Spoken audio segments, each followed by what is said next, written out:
สวัสดีท่านผู้ฟังที่เคารพทุกท่านครับ ขอต้อนรับเข้าสู่รายการทนายความพบประชาชนดำเนินรายการโดยทนายสุรชัยอจินวัฒน์นะครับทางสถานีวิทยุวัดฝายหินคลื่นความถี่ FM 104.50 เมกะเฮิรตซ์ทาง Facebook ทาง YouTube ก็วัดฝายหินวิทยุนะครับทุกวันเสาร์ก็พบกันวันนี้เพิ่งทราบเมื่อกี้นี่เองนะนักกฎหมายแท้ๆลืมวันละพี วันนี้วันที่7สิงหานะครับทุกปีถ้าไม่มีโควิดก็จะมีการจัดงานนะครับเพราะว่าเป็นวันรำลึกถึงพระบิดาแห่งกฎหมายไทยองค์เจ้าระพี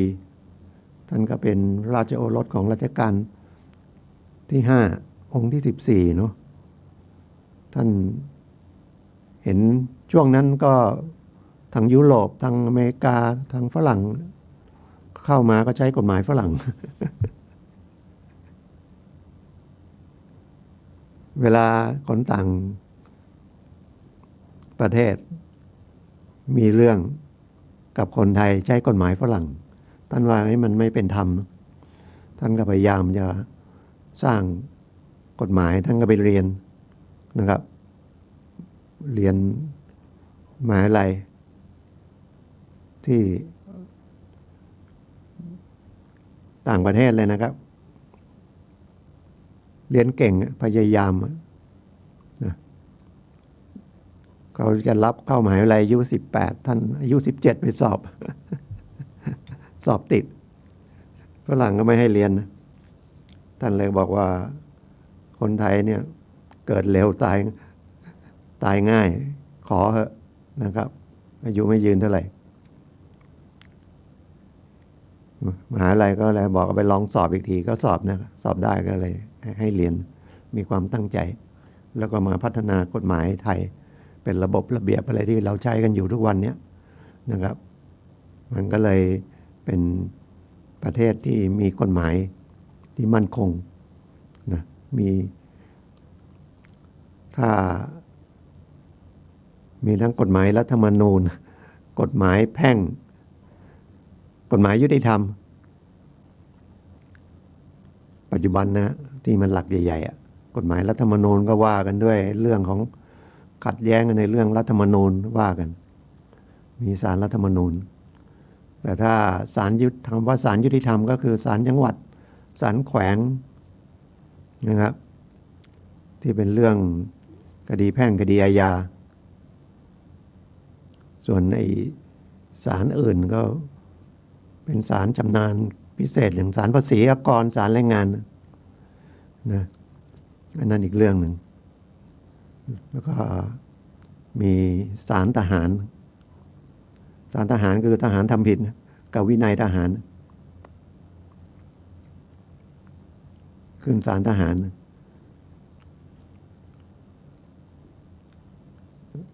อีกอันหนึ่ง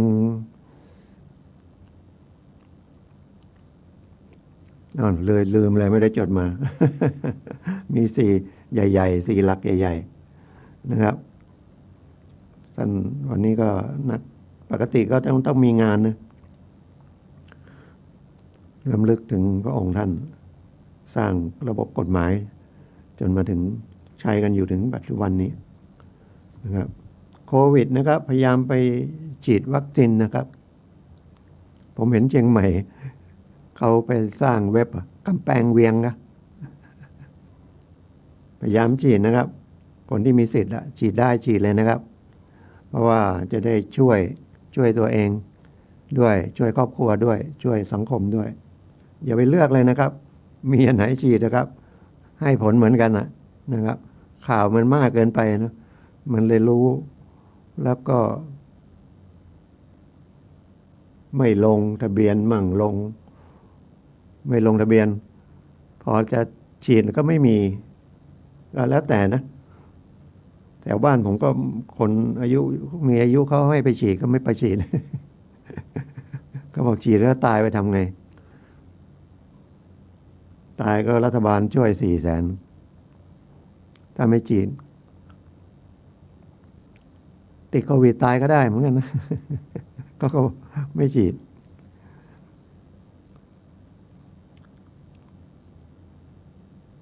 ก็กรุงเทพมันเป็นกลายเป็นแหล่งที่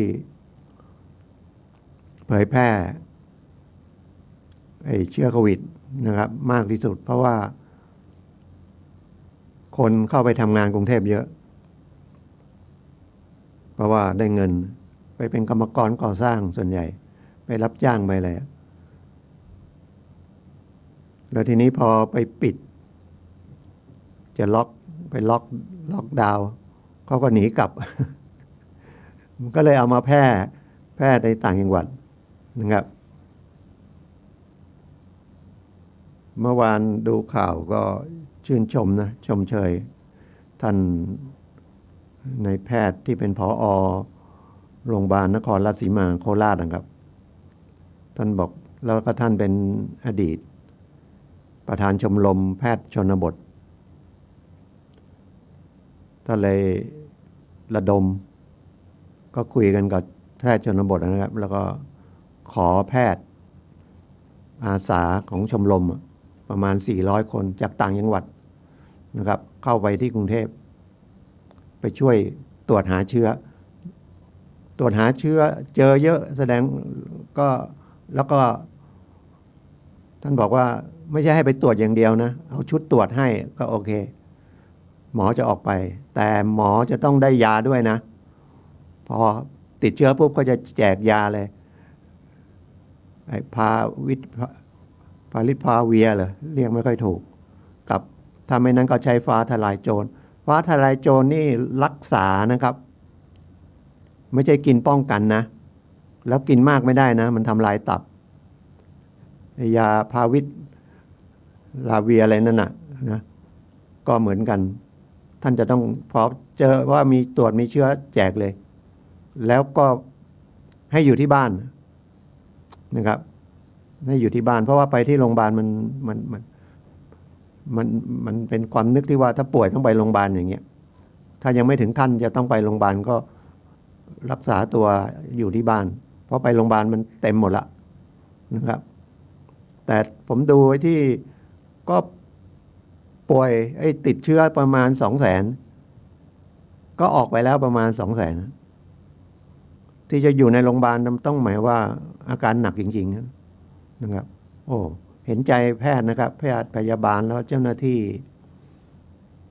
สาธารณสุขเจ้าหน้าที่ทั้งหลายเนี่ยที่อยู่เกี่ยวกับโรคภัยไข้เจ็บเนี่ยยิ่งกับนักรบอีกนะบางคนก็ติดเชื้อไปเลยบางทีไม่ได้กลับบ้านเลยนะครับทำงานอยู่อย่างนั้นแล้วใส่ชุดอะไร PV เหมือนเสื้อกันฝนใส่พลาสติกร้อนจะตายกันเชื้อโรคนะครับต้องช่วยกันนะร่วมมือกันนะครับมันถึงจะไปได้เขาให้ทำอะไรก็ทำนะแล้วก็ช่วยเดี๋ยวนี้ก็ประมาณอย่างในชุมชนเขาก็ตั้งเป็นกลุ่มนะครับกลุ่มดูแลมีหัวหน้าชุมชนมีอะไรอย่างนี้นะฮะช่วยกันดูแลทั้งเพราะว่าจะบอกให้ไปอยู่บ้านแล้วไม่มีคนไปดูแลเลยไม่มีผู้นำชุมชนเข้าไปดูแลเลยคนอยู่บ้านก็ไม่รู้ถึงจะ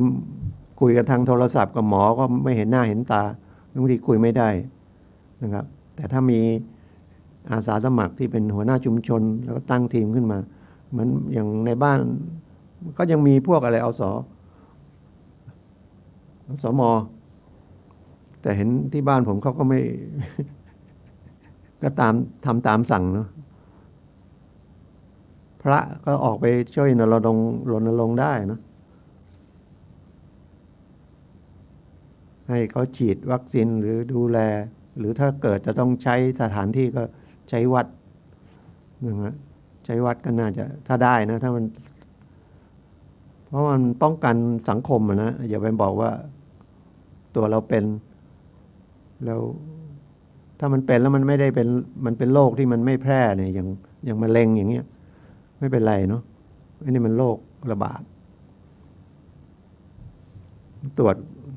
มันรัฐบาลก็บริหารงานยากเนาะสั่งออกไปแล้วก็บางทีมันข้อความจริงมันขัดแย้งกันอย่างห้ามอย่างภูเก็ตห้าม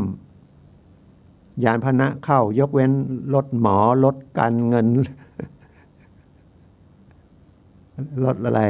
2-3อย่างอ่ะทีนี้คนก็ส่งสินค้าไปละส่งเครื่องก่อสร้างอะไรละ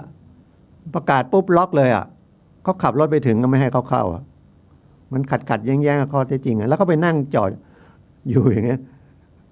ถ้ามันมีเชื้อโรคมันก็ระบายแล้วมันที่จริงมันก็ต้องมีไม่รู้นะฉีดยาพ่นเลยเอาคุณมาแล้วมันต้องมีว่าเนี่ยมันมาถึงแล้วอ่ะเนาะไม่ให้เข้าอ่ะแล้วจะกลับไปไหนอ่ะค่าขนส่งมันก็ยิ่งสูงขึ้นไปใหญ่แล้วเกิดเป็นงานก่อสร้างคนที่ก็จะเอาเครื่องไม้เอาวัสดุก่อสร้างไปสร้างก็กระทบกระเทือนอีกฉีดยาฆ่าเชื้อเลยแล้วก็ให้เขาเข้าไปแล้วก็ไอ้ที่หลังจากนั้นมาไม่ให้เข้าไม่รู้นะเราก็นั่งอยู่ดูข่าวดูอะไรแต่ว่ามันใหญ่มากอ่ะต้องเห็นใจคนบริหารผมก็เทียบง่ายๆเวลาคุยกันก็บอกว่าอย่างครอบครัวเรา4-5 คนน่ะเกิดมีคนติดเหล้าสักคนหนึ่งนะเรายังเอาไม่อยู่เลยนะเป็นพี่น้องกันเป็นลูกหลานนะมีคนติดเหล้าสักคนหรือไปติดยาเสพติดสักคนนะเรายังเอาเขาไม่อยู่คือห้ามปรามเขาไม่ได้อย่ากินเหล้าเสียยาอะไรหรืออย่างเขาไปติดการพนันอย่างเงี้ยห้ามได้ไหมที่ผัวเมียกันน่ะเมียเล่นการพนันสามีก็ห้ามไม่ได้สามีกินเหล้าภรรยาก็ห้ามไม่ได้คุณจะออกกฎยังไงก็ทะเลาะเบาะแว้งกันเดือดร้อนลูกอีกเอาแค่ในบ้าน 3-4 คนนี่นะถ้ามันเกิดเหตุอย่างเงี้ยแล้วประเทศโหมันใหญ่โตมโหฬารนะครับเอาแค่นี้เนาะ เดี๋ยวไปกันใหญ่แต่ว่าโอเคละมันน่าจะดีขึ้นละนะไม่เกินสิ้นปีนี่แหละวัคซีนก็มาแล้วอะไรก็มาแล้วเอาเรื่องกฎหมายเนาะวันนี้ก็คุยต่อจากคราวที่แล้วที่ผมมาคุยเรื่องมรดกอันนี้ผมมาคุยต่ออีกนิดนึงนะครับวันนั้นก็คุยเรื่องทายาทนะวันนี้ก็คุยเรื่องทายาทที่จะรับมรดกได้นะครับก็การแบ่งทรัพย์มรดกระหว่างทายาทโดยธรรมมันมีทายาทโดยธรรมกับทายาทโดยพินัยกรรมถ้าโดยพินัยกรรมก็ต้องมีพินัยกรรมก็รับไปเลยคนที่จะรับพินัยกรรมก็ต้องเป็นบุคคลไม่เหมือนเมืองนอกนะเมืองนอกยกให้ไม่ใช่บุคคลได้ยกให้สัตว์รักสัตว์มากยกให้สุนัข ยกให้แมวยกให้ม้าอะไรอย่างเงี้ยประเทศไทยต้องยกให้บุคคลหรือนิติบุคคลนิติบุคคลก็บุคคลที่สมมุติขึ้นมาก็ให้มูลนิธิให้โรงพยาบาลให้โรงเรียนให้หน่วยราชการเขียนพินัยกรรมได้จะเป็นที่ดินเป็นทรัพย์สินอะไรก็ได้ที่มันมีทางทะเบียนนะครับเงินก็ได้เงินในบัญชีตอนเขียนไว้ก็เงินในบัญชีอันเนี้ยมันเหลือเท่าไหร่ก็ได้ไปเท่านั้นอ่ะไม่ใช่ว่าเขียนพินัยกรรมว่าเงินในบัญชีแล้วบัญชีนั้นเราจำเป็นยังไม่ตายแล้วก็เอาถอนมาใช้ได้มันเหลือเท่าไหร่ก็ให้ไปนะครับรถเครื่องไม้เครื่องมืออะไรที่มันเป็นประโยชน์ต่อสาธารณะก็ได้นะครับอันนี้เรียกเป็นทายาทโดยพินัยกรรมใครก็ได้นะครับแต่ระวังนะครับการเขียนพินัยกรรมผมแนะนำว่าไปที่อำเภอนะครับไปทำฝ่ายเมืองไว้เลยนะความจริงมันเขียนเองได้เขียนเองทั้งฉบับก็ได้นะครับแต่ถ้ามันพิมพ์หรือจะมีพยานระวังนะคนเป็นพยานต้องเซ็นต่อหน้าพร้อมกัน2 คนนะแล้วพยานนั้นรับมรดกไม่ได้นะเดี๋ยวเผลอ เผลอเขียนไปว่าจะยกให้คนเนี้ยคนดูแลเขามาแต่ไหนแต่ไรแล้วไม่ใช่เป็นญาติเป็นอะไรอ่ะนะก็เขียนให้แต่ให้เขามาเป็นพยานอีกมันก็ไม่ได้ แต่ยังไงถึงจะมีพินัยกรรมนะถ้าคนที่เขาคิดว่าเขาจะได้มรดกอ่ะเขาก็ต้องว่าให้มันปลอมไหมเนี่ยหรือยังไงมันก็ต้องไปขึ้นศาลอยู่ดีไปให้ตั้งเป็นผู้การมรดกเพราะว่าคำว่าผู้จัดการมรดกคือคนที่มีหน้าที่แบ่งมรดกนะครับไม่ใช่ทายาทก็ได้แต่คนที่จะร้องต้องเป็นทายาทอาจจะทายาทโดยธรรมก็คือโดยสายเลือดนะครับลูกพ่อพี่น้องอะไรอย่างเงี้ยแต่ต้องดูชั้นด้วยนะครับดูชั้นว่าจะได้รับมรดกนี้ไหมถึงจะมีสิทธิ์ร้องตั้งตัวเองก็ได้หรือตั้งบุคคลอื่นเป็นก็ได้คนที่จะเป็นผู้การมรดกได้ก็คือไม่เป็นคนล้มละลายไม่เป็นคนวิกลจริตไม่เป็นคนเสมือนไร้ความสามารถนะครับไม่ล้มละลายนะครับไม่วิกลจริตแล้วก็ไม่เป็นคนเสมือนไร้ความสามารถมีความสามารถในการจัดการมรดกได้อายุก็ต้องเป็นบรรลุนิติภาวะขึ้นไปนะขึ้นไป70-80ก็ได้ถ้ายังแข็งแรงยังทำหน้าที่ได้มีหน้าที่แบ่งอย่างเดียวนะถ้าไปทำผิดมันก็ถ้าไปยักยอกมันก็กลายเป็นคดีอาญาไปเบียดบังนะครับอะไรก็แล้วแต่จัดการมรดกบางทีมรดกมันอาจจะมีหนี้ด้วยกันนะดูด้วยนะครับมีด้วยแต่ถ้าทายาทโดยธรรมนะครับมันก็มีผู้สืบสันดานเอาว่าเป็นลูกก็แล้วกันนะแต่ถ้าลูกไม่อยู่แต่มีหลานอยู่ก็ถือว่าเป็นเท่ากับลูกบิดามารดาอันดับที่1 กับ 2นี่ได้ด้วยกันเอาอย่างนี้ดีกว่าได้ด้วยกันนะได้เท่ากันได้ตามส่วนมีลูก3 คนมีพ่อแม่ยังอยู่เนี่ยมันก็5 ส่วนแบ่งกันแบ่งมรดกแต่ถ้าระดับที่3มันเป็นต้องที่1ที่2ไม่มีระดับที่3พี่น้องร่วมบิดามารดาหมายถึงว่าเป็นของเป็นเป็นบุตรก็เป็นบุตรของเจ้ามรดกเจ้ามรดกก็คือคนที่ตายแล้วมีมรดกถ้าไม่มีมรดกไม่ต้องไปทำอะไรก็จบไปเลยส่วนใหญ่ก็ต้องเป็นที่ดินนะครับเป็นทรัพย์สินมีค่าด้วยแล้วมันมีทางทะเบียนไปจดโอนจดอะไรไม่ได้นะครับต้องมีคนที่จะกระทำแทนผู้ตายนะครับเรียกว่าผู้จัดการมรดกถ้ามี1มี2แล้วจบ3ไม่ต้องเข้ามายุ่งนะครับพี่น้องยกเว้นมันไม่มีนะครับ1 กับ 2ไปด้วยกันแค่นั้นนะแล้วมันถ้าไม่มีก็คือลูกก็ไม่มีพ่อแม่ก็ไม่มีอาจจะเป็นคนโสดหรือลูกก็ตายเอาว่าลูกไม่มีเป็นหมันอะไรแต่งงานแล้วไม่มีลูกหรือเป็นคนโสดพ่อแม่มันต้องมีอยู่แล้ว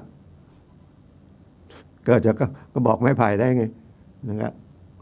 มันถึงจะมาถึงพี่น้องร่วมบิดามารดาเดียวกันถ้าไม่มีก็ลงมาพี่น้องร่วมบิดาหรือร่วมมารดาเดียวกันคนละพ่อคนละแม่เขาว่ากันแล้วถึงจะลงมาปู่ย่าตายายแล้วถึงลุงป้าน้าอามี6 ลำดับนะครับบางคนไม่ได้อยู่ลำดับที่จะได้อะเนาะก็เข้ามายุทำให้วุ่นวายไปหมดนะครับบางทีไม่เกี่ยวข้องเลยนะครับทำให้เขวไปหมดนะครับไม่ได้นะครับก็ยืดเยื้อกันนะแล้วไปทะเลาะกันในศาลนะครับศาลพยายามไกล่เกลี่ยจะบอกให้ก็ไม่ยอมนะดันทุลังสู้กันเป็นคดี10 ปีก็ยังมีนะครับขึ้นถึงศาลฎีกาเดี๋ยวนี้ก็อาจจะเร็วหน่อย4-5 ปีเดี๋ยวนี้ยิ่งมีโควิดอาจจะช้าก็ได้จัดการมรดกกลายเป็นปกติประมาณ3 เดือนเดี๋ยวนี้3 เดือนยังไม่ได้ไต่สวนเลยเลื่อน2 รอบแล้วนะครับยังไม่รู้จะเลื่อนอีกกี่รอบจนกว่าโควิดจะหมดอ่ะถ้าไม่นั้นก็ต้องถ้าเป็นฝ่ายเดียวก็เดี๋ยวนี้ก็ออนไลน์สืบทางจอโทรทัศน์จอมือถือนะครับ ส่วนคู่สมรสนะครับส่วนคู่สมรสนะแยกต่างหากนะมันมีกฎหมายระบุมาต่างหากว่าเป็นทายาทโดยธรรมก็ต้องไปดูกฎหมายมาตรากฎหมายประมวลกฎหมายแพ่งนะครับ1635ประกอบกับ1632ก็คือถ้าเป็นคู่สมรสมันยังมี2อันที่จะได้คำว่าได้ถ้าได้มรดกก็ถือว่าเป็นส่วนเท่ากับชั้น1ชั้น2นั่นแหละครับส่วนถ้าเป็นสินสมรสแบ่งครึ่งไปก่อนนะครับเพราะสินสมรสครึ่งหนึ่งเนี่ยมันต้องแยกสินสมรสออกไปก่อนนะถ้ายังมีคู่สมรสอยู่คู่สมรสก็ต้องส่วนของสินสมรสมันไม่ตกเป็นมรดกก็เป็นของเขาอยู่ในฐานะสินสมรสแล้วที่เหลือถึงจะมาแบ่งแล้วก็คู่สมรสเท่ากับเนี่ยนะชั้น1ชั้น2ด้วยนะเอาว่ามีลูก2คนมีพ่อแม่2คนมีเมีย1คนก็5ส่วนเอาสินสมรสออกก่อนนะครับแล้วก็เหลือแต่มรดกแต่ถ้ามันไม่มีลูกไม่มีพ่อแม่มีพี่น้องก็นะครับชั้นมรดกก็คู่สมรสได้ครึ่งหนึ่งเลยนะที่เหลือก็พี่น้องไปแบ่งกันครึ่งหนึ่งก็ไปแบ่งกันถ้าต่ำลงมาเรื่อยก็อาจจะได้2ใน3ครึ่งหนึ่งมัน1ใน2ก็ต้องดูกฎหมายนะครับเอาแค่นี้คร่าวๆนะครับถ้าคุยมากเดี๋ยวมันจะงงคนคุยก็จะงงด้วย เพราะมันข้อเท็จจริงบางข้อมันเป็นสมมุติขึ้นมานะครับถ้ามันมีจริงๆก็ว่ากันนะครับนะก็ต้องเอา1 2 3 4 5 6นะมาว่ากันนะครับแล้วก็ลูกนี่แม้แต่เป็นลูกนอกสมรสถ้าพิสูจน์ได้ว่าเป็นลูกของคนตายนะครับโดยเฉพาะถ้าฝ่ายตายนี่คือถ้าแม่ตายอย่างเงี้ยมีมรดกเนี่ยเป็นลูกโดยอัตโนมัติอยู่แล้วลูกได้นะครับจดทะเบียนไม่จดทะเบียนไม่สำคัญแต่ถ้าเป็นฝ่ายพ่อตายแล้วเขาเป็นลูกนะครับแต่ยังไม่มีการรับรองบุตรก็ต้องไปรับรองบุตรหรือพิสูจน์ได้ว่าเขาเป็นบุตรเขาก็ได้รับมรดกได้นะครับร้องศาลตั้งเป็นให้รับว่าเป็นบุตรของชายคนนี้พิสูจน์ได้นะครับก็คือใบเกิดแล้วก็บุคคลไปสืบว่าเขาส่งเสียเลี้ยงดูอะไรเงี้ยหรือลูกที่ไม่ได้จดไม่ได้เป็นลูกโดยชอบโดยกฎหมายแต่ชอบโดยพฤตินัยนะครับพ่อตายพ่อไม่ได้จดทะเบียนสมรสกับแม่แล้วก็ไม่ได้ไปจดไม่ได้ไปรับรองบุตรตอนที่ยังมีชีวิตอยู่นะครับตายไปถ้าลูกเขามาร้องเขามีสิทธิ์ร้องนะครับถือเป็นทายาทนะโดยพฤตินัยก็คือมีทะเบียนบ้านไปแจ้งเกิดนะในทะเบียนบ้านก็ระบุในแจ้งเกิดนะใบเกิดว่าเป็นบิดาทะเบียนบ้านลงไปก็เป็นบิดาอย่างเงี้ยนะแล้วก็ส่งเสียเลี้ยงดูนะก็ศาลก็ต้องสั่งให้เป็นบุตรพอเป็นบุตรก็มีสิทธิ์รับมรดกก็ว่ากันมีสมบัติเนี่ยก็เนี่ยต้องยุ่ง ถ้าไม่มีก็จบนะไม่มีก็จบไม่รู้จะมาทะเลาะกันเอาอะไรกันไม่มีเรื่องให้ทะเลาะละนะสมบัติคืออะไรมากกว่าสายเลือดหรือเปล่า เดี๋ยวหาว่าพูดแรงไปเนาะอันนี้เป็นข้อเท็จจริงอีกอันหนึ่งวันนั้นไปศาลเยาวชนศาลครอบครัวศาลเยาวชนและครอบครัวนักเรียน2 คนก็ชกต่อยกันนะทีนี้คนหนึ่ง16คนหนึ่ง14แต่เดี๋ยวนี้เด็ก14กับเด็ก16โอ้ใหญ่โตใหญ่ขนาดนั้นแต่นี้คนที่ถูกชกฟันหักฟันบน3 ซี่แล้วก็ข้างล่างอีกนะ3-4 ซี่ทั้งฝ่ายผู้เสียหายถือว่าคนที่ถูกพ่อแม่ฝ่ายผู้ลูกที่ถูกต่อยถูกชกฟันหักก็ไปหาหมอฟันตีราคาว่าจะต้องรักษา ประมาณ120,000 แต่แล้วก็คุยกันดีว่าขอทางโน้นช่วยสักครึ่งหนึ่งจะผ่อนก็ได้ แต่นี่มันยังไม่ได้รักษาไงรักษาจริงๆไปหมดไปตอนแรกก็5-6 พันน่ะแล้วก็อีก10,000รักษาโรงพยาบาลของรัฐนะทันตแพทย์ก็เสียไม่เยอะทางโน้นก็ทางผู้ที่พ่อแม่ลูกของคนที่ไปต่อยเขาก็จ่ายตอนแรกก็จ่ายไป6,000แล้วก็ไปจ่ายวันนั้นไปสืบพยานในศาลก็ไปจ่ายบรรเทาความเสียหายไปอีก10,000ศาลก็พยายามไกล่เกลี่ยให้คุยกันแต่ไม่ยอมฝ่ายทางแม่ผู้เสียหายก็บอกว่าเขาไม่มาดูแลเลยเขาไม่มาขอโทษเนาะคือแสดงว่ามีความเจ็บใจละทำลูกเขาด้วยแล้วเรื่องเงินก็คุยกันทางนู้นเขาก็บอกว่ายังไม่ได้รักษานี่นะครับถ้ารักษาจริงก็จะพยายามจะช่วยตามนั้นคุยไปคุยมาก็ไม่ตกลงกันนะต่างคนต่างที่เถียงนะครับศาลก็บอกเอาเท่านั้นคือจะตัดสินเฉพาะคดีอาญาไปมันแยกเป็น2 ส่วนนะครับเรื่องเสียหายมันเป็นทางแพ่งเรื่องเดียวกันน่ะแต่ส่วนหนึ่งเป็นเรื่องคดีอาญาเพราะเป็นการทำร้ายแต่ผลจากการทำร้ายคุณต้องโดนโทษนะครับคือมีโทษจำคุกปรับหรือทั้งจำทั้งปรับนั่นอีกอันเป็นโทษทางอาญาเพื่อจะให้เข็ดหลาบแล้วคนอื่นจะได้ดูด้วยว่าอ๋อไปทำอย่างนี้จะต้องติดคุกนะส่วนหนึ่งแต่มันไม่ใช่ติดคุกแล้วจบทำเขาบาดเจ็บทำเขาเสียหายเขาไปรักษาพยาบาลก็ต้องจ่ายเงินเขานอกจากจ่ายเงินเขาแล้วมันจะต้องมีค่าอะไรสินไหมทดแทนเกี่ยวกับความเจ็บมันไม่ใช่จ่ายแต่ค่ารักษาพยาบาลอย่างเดียวเนาะไปทำร้ายเขาทำร้ายทางด้านมันเสียหายทั้งจิตใจนะครับส่วนหนึ่งนี่มันจะเท่าไหร่ก็ว่ากันนะครับให้มันสมน้ำสมเนื้อแต่ถ้าถือหลักว่าคนไทยเนาะแต่ต้องดูด้วยว่าที่ไปทะเลาะกันแต่ศาลก็พยายามถามนะว่าทำไมต่อยกันอยู่ดีมันไม่ต่อยกันหรอกไอ้ทางฝ่ายนี้เขาบอกว่าเขาไปหาเพื่อนไปเจอเขาซ้อนมอเตอร์ไซค์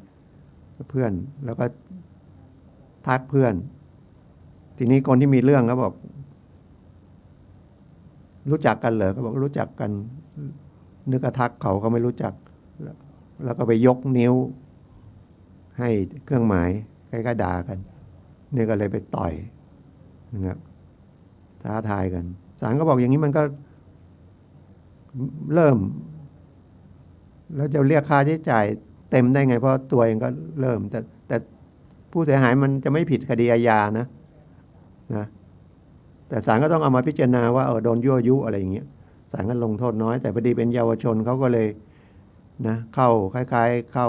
เรียกการแก้ไขพฤติกรรมนะครับปีหนึ่ง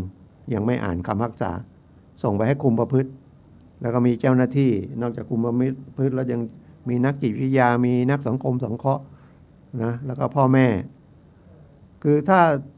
ศาลดูว่าถ้าเด็กมีเรื่องแล้วพ่อแม่ยังไปเนี่ยไปกับเด็กเนี่ยตั้งแต่เริ่มแรกเลยศาลก็ว่าเด็กคนนี้ยังอยู่ในความดูแลของผู้ปกครองได้แก้ไขพฤติกรรมได้แต่บางคนมันเหมือนเด็กเกเรออกนอกบ้านไปแล้วไม่มีพ่อแม่ไม่มีผู้ใหญ่มาเลยไปศาลบางทีเอาเพื่อนไปอย่างเงี้ย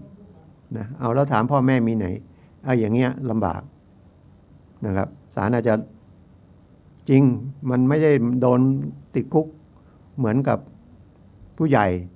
นะครับเยาวชนคำว่าคดีอาญาเนี่ย18เต็มนะครับขึ้น18เนี่ยเท่ากับผู้ใหญ่แล้วนะครับคุณฆ่าคนตายคุณก็โดนประหารชีวิตหรือติดคุกตลอดชีวิตโทษเท่ากับผู้ใหญ่เลยนะครับแต่ถ้ายังเป็นเยาวชนก็คือยังไม่ครบ18ปีก็ไปที่กลุ่มประพฤตินะครับแล้วก็ถ้าทางเหนือนี่ก็ส่งไปที่เชียงใหม่เนี่ยแม่ริมเนี่ยนะครับศูนย์ฝึกอบรม ส่งเข้าไปอบรมมันก็เหมือนติดคุกเหมือนกันแต่ไม่มีโทษออกมามีใบแดงมีแจ้งโทษออกมาเหมือนผู้ใหญ่ไม่มีประวัติจริงๆต้องการจะแก้ไขเพราะว่ากฎหมายก็ถือว่าเยาวชนเนี่ยนะครับยังภาวะวุฒิภาวะไม่ยังไม่เป็นผู้ใหญ่ ตัวโตจริงแต่ว่าจิตยังเด็กนะครับแต่คนที่จะรับเรื่องค่าเสียหายเนี่ยพ่อแม่นะครับมันต้องไปฟ้องคดีแพ่งอีกศาลหนึ่ง ฟ้องศาลแพ่งเพราะฟ้องผู้ใหญ่นะครับก็ต้องไปสืบพยานกันก็เป็นความก็ไม่จบอย่างน้อยๆทั้งโจทย์ถ้าจะไปฟ้องก็คุณก็ต้องจ้างทนายคุณก็ต้องเสียค่าทนายเสียเวลาแต่ถ้ามันคุยไม่ได้มันก็ต้องใช้เนาะมันมีช่องทางอย่างนั้นนะแต่อยากที่ผมพูดว่าอยากให้มันไม่ถึงขึ้นศาลไปก็ไปศาลก็พยายามไกล่เกลี่ยถ้ามันคุยกันได้เนาะเดี๋ยวนี้ทุกศาลนะครับมีไกล่เกลี่ยหมดอะแต่โดยมากไม่ยอมไปไกล่เกลี่ยกันทิฐิคนหนึ่งอยากไกล่เกลี่ยอีกคนหนึ่งไม่อยากไกล่เกลี่ยนี่ก็ไม่ได้ทุกศาลนะครับไกล่เกลี่ยได้แล้วในอำเภอในที่เราอยู่ในท้องถิ่นน่ะที่อำเภอก็มีผู้ไกล่เกลี่ยนะครับคดีที่มันยอมความได้คดีเล็กๆน้อยๆนะครับ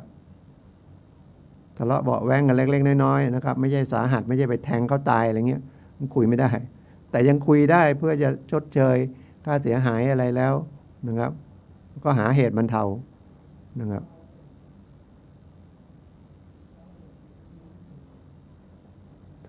ถ้าโดยมากจะเป็นทิฐินะความเป็นตัวตนของตัวเองไม่ยอมแล้วก็ไปมาก็หนึ่งเสียเวลาแล้วถามระหว่างเนี่ยมันเครียดไหมเรื่องมันไม่จบมันเครียดนะแล้วมันนับเงินเป็นเงินได้ไหมเครียดนะจะไปทำงานก็ต้องเสียเวลาลางานก็เครียดอีกนะแล้วเรื่องก็ไม่จบแล้วไปมาก็บอกกระบวนการยุติธรรมไม่ยุติธรรมเพราะว่าบางทีไปสืบพยานแล้วมันไม่ออกมาอย่างที่คิดเพราะเวลาไปเล่าให้ทนายความบางทีก็เล่าครึ่งกลางเล่าไม่หมดผมก็มีคดีเนี่ยเล่าผมเรื่องหนึ่งว่าเมียทิ้งขอหย่า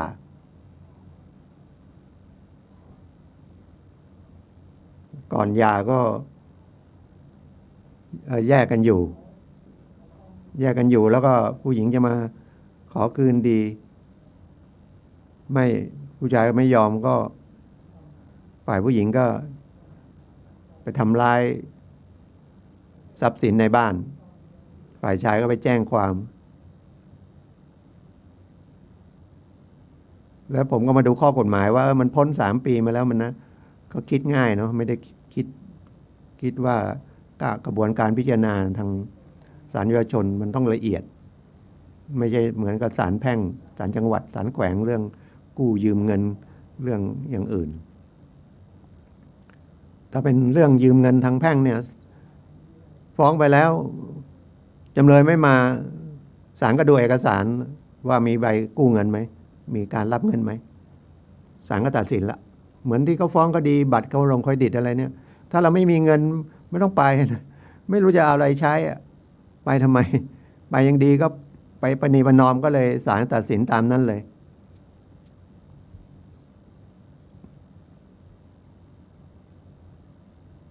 แล้วเราไม่มีทรัพย์สินแล้วไม่มีหน้าที่การงานที่จะมายึดทรัพย์มาหักเงินเดือนอะไรเนี่ยไม่ต้องไปนะคดีแพ่งแต่คดียาต้องไปนะไม่ไปเดี๋ยวก็ออกหมายจับหรือถ้าประกันตัวอยู่นะครับเขาก็ริบเงินประกันแต่ศาลเด็กท่านสืบละเอียดแล้วบอกว่ามาคุยฝ่ายเดียวเนี่ยพยานอื่นก็ไม่มาแล้วคุณก็ว่าฝ่ายผู้หญิงเสียหายละทิ้งกันพฤติกรรมยังไงผมเลยบอกว่านั้นเดี๋ยวขออนุญาตเรื่องคดีสักสืบเฉพาะส่วนนี้ไปแล้วเดี๋ยวขอหาพยานมาเพิ่มคุยเขาก็บอกเมียเขามีหนี้สินเยอะอะไรเงี้ยเขาไม่ได้คุยกับผมนะพอดีผมก็เลยไม่รู้วันนั้นไปศาลผมนึกไงไม่รู้ผมเอาชื่อเมียเขาไปเช็คดูว่ามีคดีอะไรมั่งกลายเป็นคดี กู้ยืมเงิน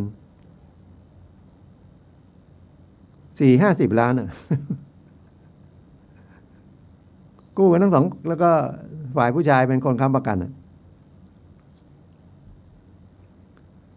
ตอนแรกเขาบอกว่าเขามีคดีอาญาเรื่องลำไยผมก็ไม่ผมก็จะไปดูว่าเขามีคดีก็เลยละทิ้งไปไหมแล้วก็เป็นคนสร้างหนี้สร้างสินทางนี้จะกลัวหนี้จะกลัวสินเช็คไปกลายเป็นเจอเป็นหนี้ด้วยกันหนี้ทางแพ่งตั้งแต่ปี55อันนี้ก็ไม่ได้บอกอะไรผมเลยผมก็ไปเช็คแต่ผมจะไม่ไปคุยกับเขาว่าเอ้ยคุณปกปิดนะมันไปพูดไปก็ไม่มีประโยชน์อะไรเราก็ได้รู้ว่าอ๋อเนี่ยทนายจะโดนอย่างเงี้ยเหมือนไปหาหมอแล้วบอกไม่ครบอ่ะบางทีก็อาจจะตั้งใจไม่ตั้งใจอ่ะนะครับก็ไม่รู้ให้ข้อมูลไม่ได้ก็เราก็วางยาผิดก็ว่ากันไปชักงงไหม ชักเริ่มงงไหม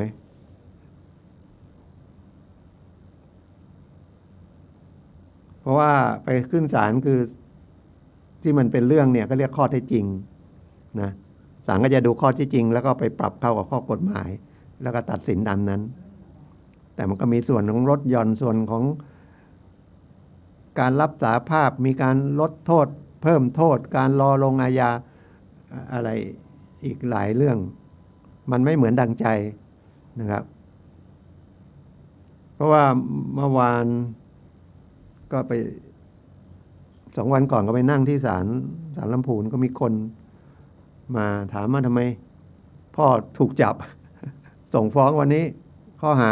ขับรถประมาทชนคนบาดเจ็บสาหัส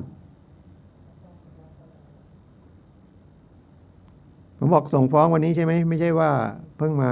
ฝากขังพอดีช่วงนี้โควิดเขาก็พยายามปล่อยตัวนะครับตำรวจก็เห็นไปชนแล้วก็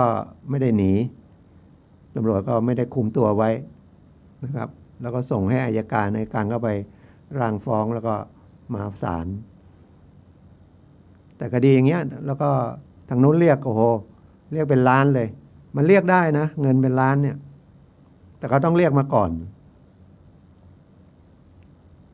คือถ้าเกิดไปชนสมมติไปชนลูกอายุสัก30จนลูกเราเนี่ยลูกผมก็ได้นะไม่เป็นไรหรอกสมมุติทำงานเดือนตอนนี้ก็สมมุตินะสัก30,000สมมุติแล้วก็ส่งเสียเลี้ยงดูพ่อเกษียณแล้วเนี่ยทีนี้ลูกตายเขาก็จะนับไปเลยว่าอย่างน้อยๆเนี่ยอายุ30ก็ต้องไปอีกตั้ง30ปีลูกถึงจะเกษียณนะครับหรือว่าพ่อต้องอยู่อีก20ปีนะผมอาจจะอยู่10ปี10ปีลูกช่วยเดือนละ 5,000 สมมติ 5,000 ปีก็ 60,000 10 ปีก็600,000ก็ฟ้อง600,000อย่างนี้ได้ศาลก็จะดูว่าสมน้ำสมเนื้อให้ไหมศาลฟ้องได้นะบางคนก็อาจจะ20 ปีก็ดูประกอบกันหลายอย่างถ้า20 ปีก็20คูณถ้าเดือนละ 5,000 ก็ปีละ 60,000 20 ปีก็1,200,000ก็ฟ้องได้นี่ก็ฟ้องเขาบอกเขาจะเรียกประมาณ4 ล้านไปชนลูกเขากำลังเรียนหนังสือแล้วก็พิการเขาก็บอกว่าถ้าลูกเขาเรียนจบไป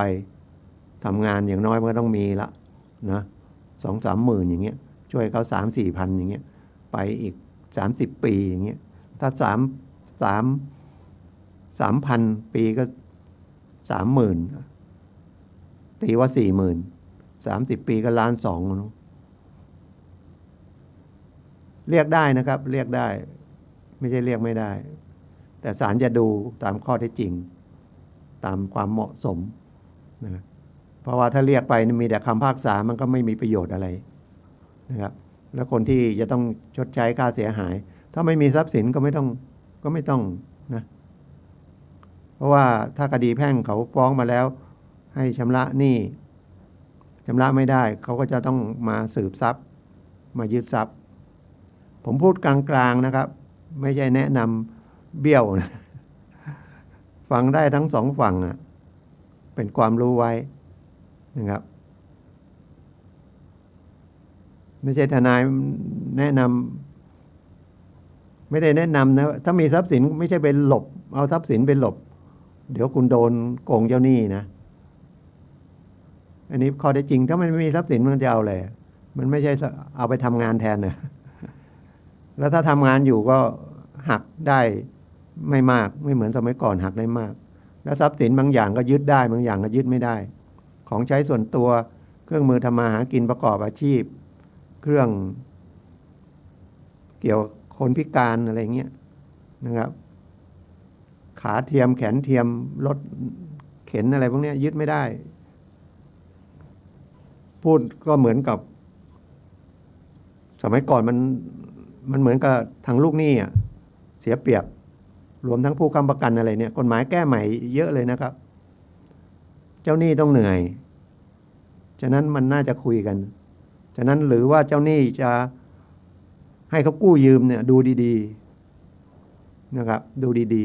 ๆเดี๋ยวเราจะเสียเงินไปแล้วก็ต้องไปเสียค่าทนายฟ้องแล้วก็ไม่ได้อะไรอีกได้กระดาษมาใบหนึ่งคำพิพากษามาใบหนึ่งนะครับใบนั้นก็มีเวลา10 ปีที่จะไปยึดทรัพย์แต่ถ้ายึดทรัพย์ได้แล้วก็จนกว่าจะขายท่อตลาดแต่ส่วนใหญ่จะไม่รู้ตรงนี้ไงแล้วก็กลัวไงโอ๊ยฟ้องมาแล้วจดหมายมาแล้วคดีแพ่งเนาะไม่มาศาลเป็นยังไงแล้วไปศาลไม่มีทนายทำยังไงแล้วไปแล้วจะทำอะไรไม่รู้เลยรัฐบาลถึงร่วมกับสภาทนายความให้ทนายนะครับไปนั่งที่โรงพักนั่งที่ศาลให้คำปรึกษาแล้วจริงๆก็อยู่ในพระราชบัญญัติทนายความปี2528เนี่ยบอกว่าทนายต้องให้ความรู้นะครับมีหลายช่องนะครับหลายคลื่นนะครับของวิทยุมชFM100มชนี่ก็มีออกท่านภาค5ก่อนเป็นประธานจังหวัดนี่เป็นภาค5นะท่านพรศักดิ์ก็ไปออกผมจำวันไม่ได้ตอนใกล้ๆเที่ยงนี่วันอังคารวันพุธเลยนะที่ FM100มชแล้วก็ของสถานีรัฐสภาถ้าไม่มีการถ่ายทอดนะครับจะมีเรื่องของกฎหมายนะตอนบ่ายนะครับตอนบ่ายเป็น2 ชั่วโมง3 ชั่วโมงนั่นนะแล้วก็มีทนายที่มาออกวิทยุมีเยอะนะครับไม่ใช่มีเฉพาะผมคนเดียวมีนะครับมีแทบทุกสถานีแต่เราจะเปิดฟังไหมเราจะเปิดเจอไหมนะครับอย่าไปรังเกียจนะครับทุกวิชาเนี่ยสนใจมันก็เป็นประโยชน์เรานะครับโดยเฉพาะเรื่องกฎหมายมันเกี่ยวข้องไปหมดนะครับอย่างเมื่อเช้าจะออกมาก็ได้ความรู้มาอีกนิดนึงปลูกบ้านติดกันเนี่ยนะครับที่ดินติดกันเนี่ยแล้วมาปลูกบ้านเนี่ยถ้าปลูกสูงไม่เกิน9 เมตรก็คือเป็น2 ชั้นจะเป็นชั้นเดียวหรือไงถ้ามันสูงไม่เกิน9 เมตรเนี่ยนะคุณต้องเว้น2 เมตรนะอย่าไปบอกที่ดินฉันจะปลูกติดกำแพงเลยไม่ได้นะครับเทศบาลบัญญัติมันแล้วก็ถ้าสงสัยเรื่องที่เว้นระยะเนี่ยถามแต่ละท้องที่เทศบัญญัติในการปลูกสร้างอาคารเนี่ยอาจจะต่างกันนะในเมืองกับต่างจังหวัดดูแต่ละท้องที่แต่เนี้ยที่ผมฟังมาแล้วก็มาช่วยก็คืออย่างน้อยๆต้องเว้น50 เซนแล้วต้องไม่มีช่องแสงช่องระเบียงอะไรต้องเป็นทึบครับแล้วก็ต้องระวังด้วยนะ50 เซนเนี่ยไม่ใช่น้ำพุ่งเข้าไปใส่บ้านเขานะต้องทำรางอย่างดีหรือฝนตกแล้วมันกระเด็นถ้ามันตามธรรมชาติมันตกกระเด็นแต่ถ้ามันเกิดจากน้ำลงหลังคาแล้วไหลแต่ก็ต้องมีรางน้ำไม่ใช่ไหลมาก็พุ่งไปก็บอกว่ามันฝนมันตกเนี่ยก็ทะเลาะกันกฎหมายเพื่อให้ความสงบสุข50 เซนก็ไม่ใช่เยอะนิดเดียวนะแล้วสร้างกำแพงรั้วก็จะมีส่วนสูงเนี่ยไม่ใช่ฉันอยากจะสร้างเท่าไหร่สูงไปบังเขาหมดเลยนะแล้วก็ดูดีๆนะครับ แนวมันอยู่ตรงไหนถ้าเป็นผมจะต้องเอาหลังหมุดอ่ะผมไม่เอาครึ่งอ่ะแล้วสร้างแล้วก็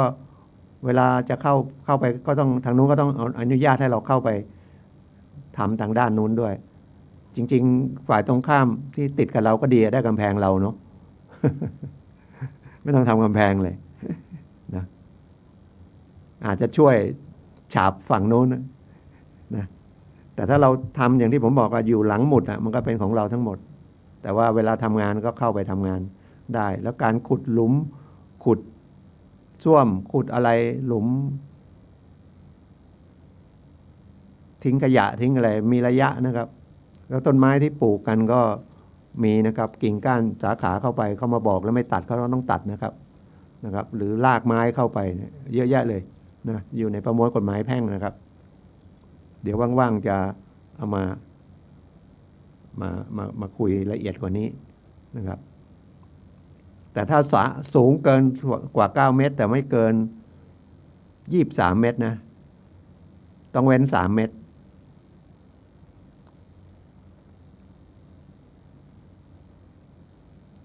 แต่เราเห็นไหมแล้วก็ยังมีอย่างอื่นอย่างเชียงใหม่อย่างเงี้ยมันคอนโดมันสูงเท่าไหร่ก็มีระยะอยู่เพราะมันเป็นแนวการบินแล้วคอนโดมันถ้าด้านที่ไปติดกับฝ่ายอื่นเนี่ยน่าจะมีระเบียงไม่ได้มีระเบียงได้แต่ออกไปไม่ได้หรือต้องเป็นกระจกปิดมันต้องมีระยะห่างนะครับไม่นั้นมันสิ่งของอะไรหล่นไปแล้วข้างเคียงนะเรื่องอากาศเรื่องแสงเรื่องอะไรนะอย่าไปที่ของฉันทำไปแล้วไม่ไปปรึกษาใครนะไปที่เทศบาลมีเทศบาลก็ได้อบตก็ได้นะครับเทศบาลตำบลเทศบาลเมืองเทศบาลอะไรก็แล้วแต่จะมีฝ่ายโยธาช่างนะครับไปถามเขากฎเป็นยังไงนะแล้วยังมีเรื่องผังเมืองเรื่องสิ่งแวดล้อมอะไรเยอะแยะกฎหมายมันก็เยอะเกินเนาะ ทนายก็รู้ไม่หมดหรอกถ้ามันจำเป็นจริงๆก็ต้องเดี๋ยวขอดูกฎหมายก่อนนะครับมันจำไม่หวัดไม่ไหวอะแต่นี่คร่าวๆนะครับว่าไปสร้างติดเลยไม่ได้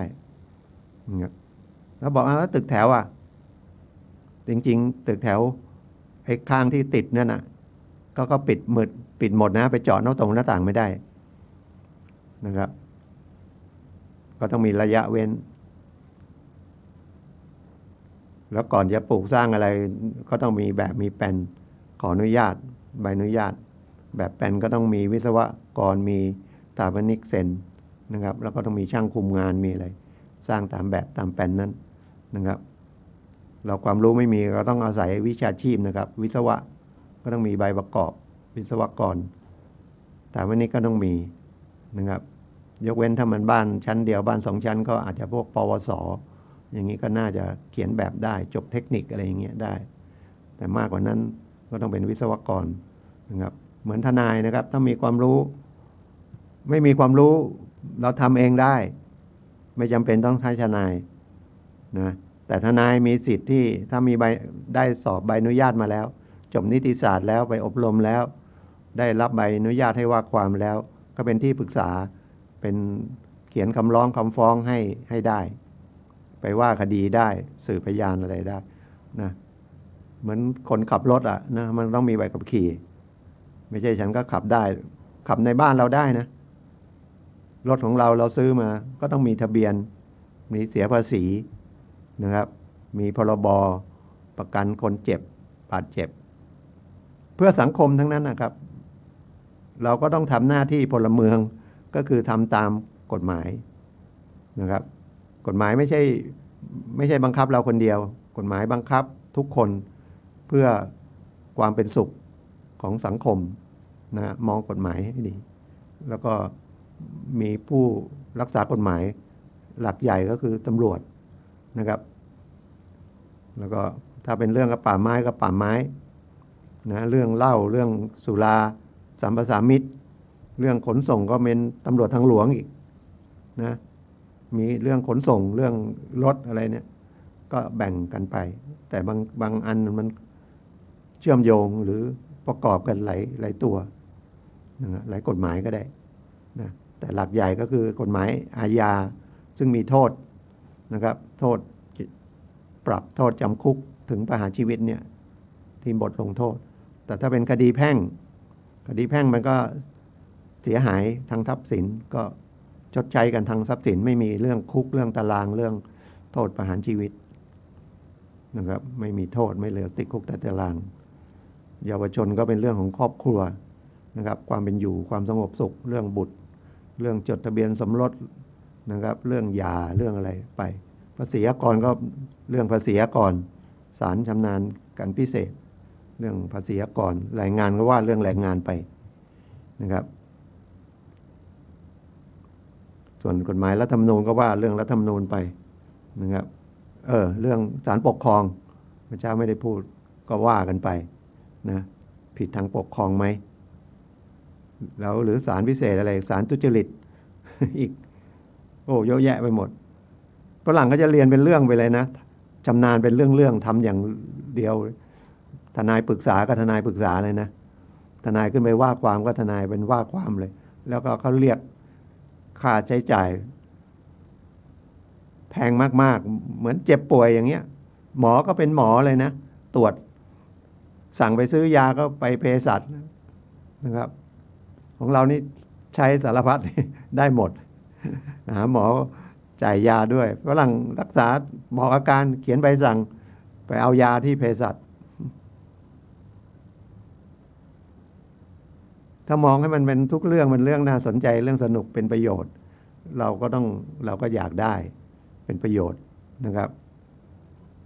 แต่ส่วนใหญ่มันจะเป็นประโยชน์เรื่องอื่นนะครับเรื่องอื่นมือถือเนี่ยเราก็เอามาประโยชน์ในเรื่องเอนเตอร์เทนทั้งนั้นเลยไม่ได้เป็นเรื่องทำมาหากินเลยมีกี่รายที่ใช้ขายของออนไลน์ถ้าใช้ของออนไลน์ก็โอเคมีคอมพิวเตอร์มีมือถือขายของออนไลน์ได้ส่วนใหญ่จะเป็นเล่นเช้าก็ส่งดอกไม้กันส่งสวัสดีกันนะครับติดเลยติดโทรศัพท์เพราะว่าโทรศัพท์ก็แสดงให้เราว่ายังมีตัวตนอยู่ยังมีเพื่อนอยู่ยังมีเพื่อนยังมีตัวตนนะแต่ถ้าไลน์ก็ต้องเป็นเพื่อนที่ว่าคอเดียวกันถ้าเพื่อนขัดคอกันก็เลิกเล่นอีก แม้แต่เขาพูดเรื่องจริงเราก็รับไม่ได้เนาะหรือบางทีก็ไปเล่นเถียงกันเรื่องอื่นมันหลายเรื่องนะที่มันจะเถียงกันนะเรื่องพระเครื่องมันก็เถียงกันได้ของใครขลังกว่าอย่างเงี้ยเดี๋ยวก็ทะเลาะกันละนะยิ่งไปพูดเรื่องการเมืองไปกันใหญ่เลยนะครับไม่ได้เลยแล้วก็ซื้อก็อวดกันอีกนะครับเครื่องหนึ่งหลายหมื่นนะครับซื้อมาแล้วยังมันคุ้มค่าไหมเนี่ยซื้อมาเดี๋ยวนี้มันไม่เหมือนสมัยก่อนเนาะซื้อมาเครื่องเดียวก็ใช้ได้เป็น10 ปี20 ปีเดี๋ยวนี้สัก3-4 ปี5 ปีมันก็จบแล้วตกรุ่นแล้วโปรแกรมอัปเดตไม่ได้แล้วเพราะก็ได้ขายใหม่หรือมีใหม่ๆเข้ามาแล้วก็โทรศัพท์นี่กลายเป็นเรื่องเอนเตอร์เทนเรื่องความสุขทางใจถ่ายรูปก็ได้ถ่ายวิดีโอก็ได้โอ้โหมันเก่งแท้เลยนะครับดูหนังฟังเพลงนะคุยกันทางตัวหนังสือก็ได้คุยกันทางวิดีโอก็ได้นะครับก็เป็นประมาณนั้นนะครับจริงๆมันถ้าจะใช้ประโยชน์นะใช้ได้นะครับเรียนสมาธิออนไลน์นะครับผ่านมือถือนะครับสาขา64มช.นะครับเปิดวันที่1 กันยาเข้าไปในพิมพ์เข้าไปนะวิทันทศาสมาธิ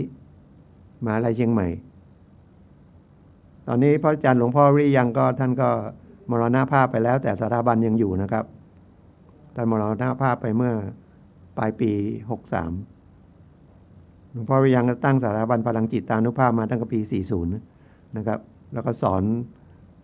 อนตามสถานที่มาเรื่อยนะครับพอโควิดมานี่เปลี่ยนแนวชีวิตใหม่หมดนะครับก็เลยสอนออนไลน์ไม่เสียสตังค์อยู่บ้านนะครับไม่จริงๆเขาก็บอกว่าเขาจะปล่อยคำสอนมา6 โมงก็เริ่มนะครับเปิดเพลงอรุณทอแสงไหว้พระแม่กล่าวคำปฏิญาณ นะบูชาพระกล่าวคำปฏิญาณแล้วก็เปิดเทปประจันทร์หลวงพ่อแต่เราอยู่ในมือถือเขาไม่ใช่เปิดมา6 โมงเป๊ะเขาเปิด6 โมงเป๊ะประมาณ6 โมงแต่เราจะฟังเมื่อไหร่ก็ได้ภายในคืนนั้นเราก็ฟังก็ได้นะ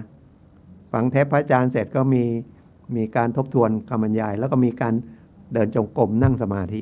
เดินจงกรม30 นาทีนั่งสมาธิ30 นาทีง่ายๆนะครับมันไม่ต้องเป๊ะเหมือนกับเข้าโรงเรียนมันออนไลน์ก็เรียนชั่วโมงไหนก็ได้ก็เปิดได้มันก็อยู่ในเครื่องนะครับจนถึงพรุ่งนี้เช้า9 โมงแล้วเราก็ส่ง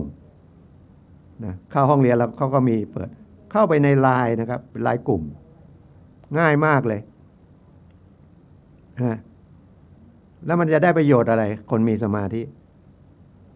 ประโยชน์เยอะแยะเลยแต่เราไม่รู้เนี่ยแต่มันเป็นสมาธิตามธรรมชาติคนที่เรียนหนังสือเก่งคนที่ทำงานเก่งก็สมาธิมากกว่าขับรถมานี่ใช้สมาธิไหมไม่เกิดอุบัติเหตุผมมานั่งพูดเนี่ยใช้สมาธินะครับคุยกันกับก็ใช้สมาธิไปทำงานอะไรสารพัดสมาธิทั้งนั้นนะครับแต่มันเป็นสมาธิที่ธรรมชาติแต่ถ้าเรามาฝึกก็เป็นถือว่าเราเพิ่มเหมือนคนร่างกายธรรมดาก็มีกำลังที่จะเดินปกติอยู่แล้วแต่ถ้าไปออกกำลังเราก็เข้มแข็งขึ้นแข็งแรงขึ้นเชื้อโรคก็ต่อต้านได้มากขึ้นภูมิต้านทานก็ได้มากเรามาทำสมาธิจิตใจเราก็เข้มแข็งมากขึ้นโกรธช้าลง โกรธไหมทุกคนโกรธนะเรามีตัวตนใครมาว่าเราถูกผิดไม่รู้มาว่าเราก็โกรธละนะครับโกรธเป็นอารมณ์ที่ไม่ดีแต่ถ้าคนที่ฝึกเกี่ยวกับเรื่องของสมาธิคำว่าสมาธิไม่ใช่ยากนะครับไม่ใช่เป็นเรื่องพิเศษอะไรเลย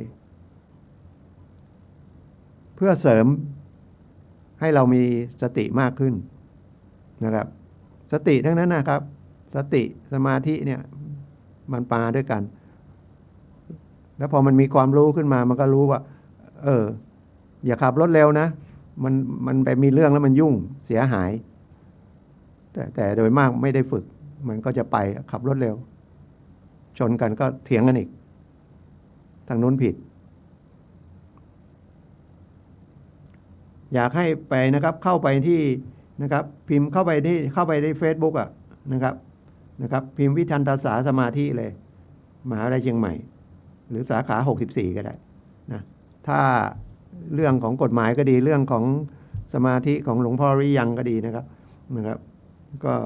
เบอร์โทรศัพท์ผมยังเบอร์เดิมนะครับ0896355649 ถ้าทำกฎหมายก็ได้นะครับหรือคุยเรื่องของสถาบันพลังจิตานุภาพก็ได้นะครับอยู่ในเชียงใหม่นะครับหรือทำงานที่เชียงใหม่เข้าเรียนที่สาขา64ได้นะครับที่วัดป่าดาราพิรมก็เปิดวันที่1 สิงหาไปละนะครับตอนนี้จะเปิดวันที่1 กันยาของสาขา64มช.เรียนเถอะครับถ้าไม่เรียนก็ไม่รู้นะครับจะไปบอกว่าอันนี้ดีของดีๆบอกคนไม่ค่อยมานะแต่ถ้าชวนกันไปกินเหล้าก็น่าจะไปง่ายกว่าชวนไปกินลาบก็ได้นะชวนไปดูหนังเนี่ยง่ายเนาะนะเดินห้างเนี่ยง่ายนะไปเสียสตางค์ง่ายแต่เรียนชวนคนมาเรียนสมาธิเนี่ยนะครับบอกโอ้ยไม่ใช่อายุยังไม่เยอะเด็กๆยิ่งอยากจะต้องการนะครับ